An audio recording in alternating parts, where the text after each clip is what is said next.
Hey, what's up, everybody? You're tuned into another episode of Bae Says, and I am your host with the most, PG Giovanni, aka PG13, aka PG13, your favorite Bae. Thank you so much for once again tuning in to another episode, and today I want to talk about something that is very near and dear to me: video games. If anybody knows me, they know that I like video games. And if anybody really knows me, then they definitely know that I love video games. It's something that I've been doing and that has been a hobby of mine for my entire life. And even though I wasn't born into the inception of video games, or I wasn't around for the earlier generation of video games, I came in at a pretty good and decent time when video games were popular and on the rise, right after the video game crash in the 80s. But I'll go into more of that in detail in another episode. But yeah, the timing that I was born at the right time. If timing or good timing was ever anything, it would have been the time that I was born. And because I was born in that certain generation, that certain area of time, it was one of the main things that really stuck with me through childhood, my entire childhood. Yeah, so I just want to talk about my bond with video games, how I grew up with them, and just exactly why I love them so much, why they is such a deep part of my life. Often more than not, I get the question, mostly from women, or at least the statement is made, "Hey, aren't you too old to be playing video games?" Well then, aren't you a little bit too old to be a stupid, judgmental bitch? But anywho, yeah, that's a question that I get a lot. Don't you think that you're a little bit too old to be playing video games? Or some people really feel as if children, or only children, supposed to be playing video games. It's not an adult's hobby. Older folks don't do that. Older folks need to spend their time adulting and doing something else, being an adult or handling responsibilities, not having hobbies or whatever, because we're old, we're not supposed to enjoy things in life. Nope, we're just supposed to always be paying bills, working hard for the man. If we have children, taking care of our children, who cares about having good times for ourselves, right? With that question being asked to me so much, it kind of makes me wonder, what are these people thinking about? How do they conduct themselves in life, and don't they have hobbies of their own, something that they have in their downtime that they go to just to relieve themselves and exhale from everything going on in life? Or do they just live a militant, strict life 24 hours a day, 7 days a week? Anywho, I don't know. Who knows? Only them would be able to answer the question. But for me to answer that question, no, I am not too old to be playing video games. So if you thought that I was too old to be playing video games, and I am 32, by the way, if you guys were wondering, no. And to be quite honest, quite frankly, there's never an age limit. There's never a cap on how old you should be to play video games or to enjoy whatever activity that you might do in your downtime and in your spare time, any hobbies that you may have, to just give you a little bit of pleasure in life. With that being said, let me guys take you on a trip down memory lane back to when I was first introduced to video games. So I was born in the lovely year of 1989, January 25th. If you guys was wondering my birthday, and if you want to get me something as a present for my birthday, now you know. I will definitely remind you guys around the same time when my birthday is coming up in one of these. But to get back to the stories, yeah, I was born in 1989. And shortly after, in 1991, the release of the Super Nintendo Entertainment System was debuted. And the Super Nintendo Entertainment System was the follow-up system to Nintendo's very popular Nintendo Entertainment System, a system that basically single-handedly saved the video game crash that happened in 1985. And with the Super NES being the successor, Nintendo was really looking to push the boundaries or the limit at that time in the video gaming world. The NES was their first outing in the video game market, their official first outing in the video game market, let me say it like that. And now that they felt that they had the hang of it, the swing of things, some established franchises, they tried their hand again at a second video gaming entertainment system. And it was released in 1991 which had made me 2 years old at the time. I always used to have that timeline a little bit confused when I used to tell the story to people, but now I actually did look up exactly when it came out. I always thought it came out in 1990, but it was 91. So yeah, it came out in like right at the tail end, I think, of the summer of 91. Me being 2 years old at that time, me and my sister, we definitely got one the same Christmas it came out. So we got one for the Christmas of 1991. And a little fun joke I like to always make to people is, instead of cutting an umbilical cord from my mother, I always say to the doctors, cut a video game cord from my mother. Yeah, just a little joke for you guys. But yeah, so we got one for the Christmas season in 1991. And the good thing about the Super Nintendo Entertainment System is that it came packaged with a video game, and it came packaged with 2 controllers. So right off the bat, it was family fun, you know? It was marketed to children to have fun, and they wanted their parents to get these systems, and thankfully we got one. And the game that came packaged within the Super Nintendo Entertainment System was Super Mario World. Go figure, one of my favorite video games, because it was one of the first ones I played, so there's a little bit of nostalgic bias there, but it's a really good, very decent game. I'm sure you probably heard of it before. If you haven't, shame on you. You probably was born like in the 2000s or later. That's the only other reason why you may have not heard of it. But that was the game packaged in it, and that was one of the games that we played a ton in our early childhood. Now, even though I'm saying that this has been my first introduction to video games, forgive me, I may have been introduced a little bit earlier. Like growing up, I might have probably gone by a family member's house, and some of my family members had the Nintendo Entertainment System, so I probably might have had like a little grip on a NES controller. You had to push a couple of buttons, give me the illusion that I was playing a video game. So I was probably exposed to video games earlier, but this is the one concrete time where I had a definite exposure to video games on a consistent basis, because this was in our home. The main reason why I got involved in playing video games, well, I was still pretty young, 2 years old, like I said, so I was still almost like an infant, a baby at that time. So I'd say that I wasn't able to play the system supervised, simply because, you know, I hadn't developed enough for me to be, you know, crafty enough to turn it on and to hold a controller and actually, you know, play by myself. I mean, like, I guess they would let me play by myself when I was supervised, but you know what I'm trying to get at, right? So anytime I played, it was during like family time when my sister was playing and my mom and dad would watch us play the video game. Sometimes I guess my sister would be playing by herself or whatever, and I guess I get to watch her because, you know, I have a older sister. She's an older sibling, and you know, if you're an older sibling, then you know how you kind of just was stingy and mean to your younger sibling. Shame on you guys there, and all of you other younger siblings unite. I feel your pain. Our older siblings never used to let us have any of the real fun until we grew of certain ages, if that's how your life went.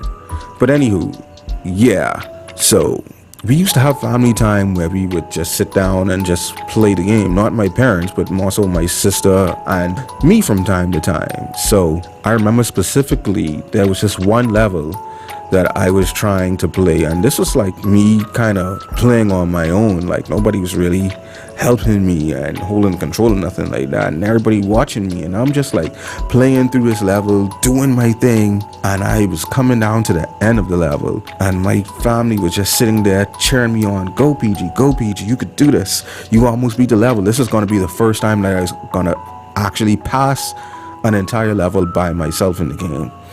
And I came down to the final pit hole in the level, the final hole in the level, and unfortunately, I think I remember falling down the hole. I jumped in the hole, or an enemy, one of the final enemies, killed me at the goal.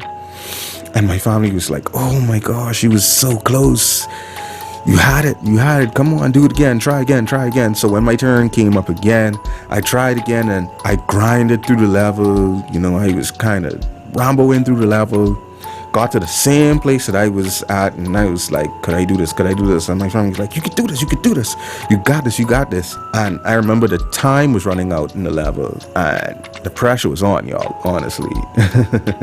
Right? The pressure was on, and I was able to jump the hole, and I think I was able to pass the final enemy, and I was able to make it to the goalpost. And that was literally the first time I think I remember passing a level all by myself in a video game. And the celebration that we had after that was just remarkable. It was like I won the Super Bowl, we're going to Disney World, the whole 9 yards, right? And it's a vivid memory that I have in my mind, just remembering the encouragement that I got from my family in such something that seemed like it should be so trivial, something like playing a video game. Like, some people really take it to be like it's a video game, like it doesn't really hold any weight or substance in your life. But when you really look at it, it was a family moment, a bonding moment, and my family encouraging me to do something that I really set out to do. Like, I had a goal to actually finish that level, and with them cheering on behind me, it gave me a sense of accomplishment. It gave me a sense of individuality. It gave me a sense of me actually wanting to go there and set out goals for myself and accomplish it, you know? It motivated me. And that was a really good feeling for me. So that was like one of the first instances that I could vividly remember in my mind of playing video games. And we had more family time playing video games, and I got better during time, and my family would continuously root on and cheer me on. My sister would root me on and cheer me on when we were playing together. We would challenge each other head to head. She would beat me for majority of the time, and I would just, go inside the lab and go and get better when she wasn't looking, and come back and, kick a keister. And I was like, yeah, I got better. And she's like, all right, you're doing good. You got better, She kind of grew out of video games as she grew older, but to me, it was something that stuck within my heart, because at that time, she would have been about like 8 years old or so. So she was already old and a little bit more developed when we got the game. But me being a young child, it was something that was impressionable upon me, right? So it was something that crafted my personality and my character, honestly. And like I said, if you guys really know me, you know a lot of references I make, a lot of discussions I have, a lot of things that I post up on social media, whatever may have you, are video game oriented.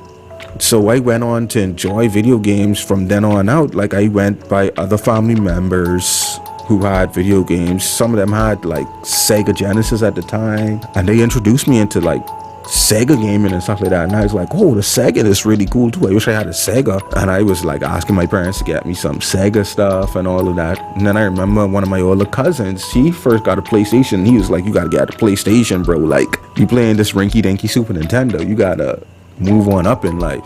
And that encouraged me to get a PlayStation, and from there on out, I just like kept a snowball effect going. I was keep on asking for Sega products during Christmas, Sony products during Christmas, during my birthday. Like, I was asking for handheld games, and for the most part, my parents and my aunts and uncles, godparents, would oblige and get me these things. So with so much video games coming my way as a child, how wouldn't I have been, an impression being made on me to do this? This episode already long, because I'm at the 15-minute mark and I ain't nowhere near done. So let me try to zoom through this right quick. But with a topic like this, y'all know y'all is gonna get a lengthy episode. But yeah, that has encouraged me from the times that I had as a child playing video games. And the next point, I'm a pretty much a retro game. I like to play very old, vintage, nostalgic video games, but that's besides the point. All of those times that I had when I was younger has pretty much encouraged me that when I finally get a family, if I'm blessed to have a family with a wife and children, I really want our family time to be just like it was back when I was younger, playing video games, encouraging my children to do the best that they can do in video games, and encouraging them if they really are into them and like them. So it's just something that I want to emulate as I have the chance to have a family later down in the future, hopefully. So future wife, once again, if you out there listening to this, that's something on the to-do list also, alright? But the people who make video games are just as old as the people who play video games or who consume video games, or even older than the main demographic of all of us video game players ourselves. Right now, I think the main demographic definitely gotta be within the age range of like 35 to about, let's say, 20. There's a lot of children players on like mobile app games and cell phone games and stuff like that, but console gamers definitely fall in the age range of 20 to 35, me being in a demographic. And the people who are making these games, probably the pioneers in the whole video game industry, they're basically like in their mid-50s now, some of them in their 40s, and then you have some very young developers in the young upcoming studios, like indie developers and stuff, probably being like in their 20s or in their like mid-30s or early 40s or so. But That's the thing about it. These people who making video games are just about as old as the main consumers. So in relation to asking the question, aren't you too old to be playing video games? The people who make them are just as old. Like, there aren't children making these video games, so why would you think that somebody playing them, is too old to be playing now? It makes the argument super invalid. It just makes the argument very stupid. And the main type, like, there are sorry, I meant to say is there are many types of video games for various audiences, just like film and music. You have different ratings in the video game world, and you have different ratings in the film world. You have rated R films, you have rated PG-13, hey films, you have rated PG, hey films, you have rated general audience or G films, right? You have music that has parental advisory disclosed on it and stuff like that. So other forms of media are made for different demographic audiences also. So not all games are just made only for children. You have adult only games, which are like ages 17 and older are supposed to be able to purchase those games, but there's some lock stores that sell these video games to underage people. Then you have like mature audience games that is for 17 only. Well, no, adults only is for 21 and over. And then you have mature video games. You have teen branded games. You have everyone 10 plus branded games, and then you have like everyone games, and you have early childhood video games and preschool games. So the thing is, they're crafted for various audiences. I might be old for a specific type of game, but then there are strictly branded games towards my age limit. And that doesn't mean that just because I'm of age, I should be only buying mature and adult only games. It's just a hobby that can be consumed by anybody. Like, if the game is really good, you might purchase a game and you just might play the game because you like it. It doesn't matter which age range it is for, honestly. When you think about normal board games and card games, anybody, once they understand how the game functions and how it works and how to play it, can play it. But on the box, you do see it's plastered to like children like 3 to 6 or 6 and up or 8 and up or 10 and up, whatever may have you. That doesn't mean that that's the only demographic that should be playing it. That's the target demographic. That's all that's saying. So anybody with the stupid argument that you're too old to be playing video games, consider that for me, all right? And then another reason why I play video games is I play video games as an escape from reality and entertainment wise. It's just something fun that I love to do. Like I said, growing up on it, being molded by it, being influenced by video games, it was always something that I enjoy doing. So now when I play video games, I used to play it competitive wise back when I was younger, not for money or anything, but I used to play to like make my friends better, or they used to play me to make themselves better and stuff like that. But I don't really play as competitive no more. I just play to like experience a very vivid and decent form of media, because now a lot of video games are becoming very cinematic now too. So it's almost like you're playing an interactive film, an interactive experience movie. And it's really fun to really look at all these stories and take them in and go on these journeys with these characters as if you're right there with them. So that's one of the reasons why I play video games too. It also helps with reflexes. If you guys didn't know, video games, specifically like motion control video games, can help with reflexes and exercising. So there are some physical benefits to actually playing video games. Some video games help educate you on historical moments. They have specific educational branded video games to help teach you some things. You have some games, shows such as Jeopardy and Wheel of Fortune that have video game forms that help you to learn certain things through these video games. And then you have, like I say, branded video games based on educational purpose, or some things that occur in some video games such as like Assassin's Creed or something like that can actually help you at historical points in time if you follow the story, because sometimes they be loosely based or just based around certain events that actually happen. Sometimes the Call of Duty franchise based on certain things like that too, so you know about historical figures, about different parts of the world, and you get to travel the world too through a video game in such things like Flight Simulator and stuff like that too. And I know that might sound like a little cop-out type thing, saying you ain't really traveling the world, you just experiencing it through a video game. But it's a good way to, like, with one-to-one accurate representation of these things, it's a good way to actually familiarize yourself with certain things. It will just get your IQ up, you get your knowledge about worldly stuff up. So why not, right? And definitely video games help decision making and it's cognitive exercise for your brain. really, you do have another educational game called Brain Age made by Nintendo, specifically work to exercise your brain daily. Really good game.